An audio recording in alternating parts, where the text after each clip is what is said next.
leis starla? Well, Camera Marvin le cantar sugam hain ma cid dúthe hain Deisceart Mhacha agus labhairt tá sé fíorthachta hana bhain gur hanig an don iris ag géirí amach a spíise fi ag an ahar mórí ag an am sin, but don na glúntaí daoine a hanig in dhé sin formidine bláisiú den tradition aráníochta a bhhar in san cantar, a bhhar a meas na níní.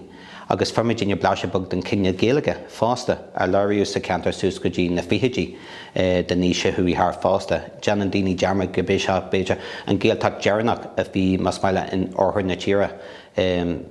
a bhhar cófada sin. Agus a dacla sin de hana bhain a méid a bhí ar na leithní sin, bailú sé sin ar fud an cantar, bailú sé sin ag daoine gur bas a cantar dífa fásta. Agus tíimidine cinne éireacht an tradition sin cidhór na haireann ar céimhniú hana bhain a leabhscúine, ba céimhniú cidhór na haireann agus cidhór na hirsmí cainte fásta a bhaine le cantar sa héin ar leithní an tUltach.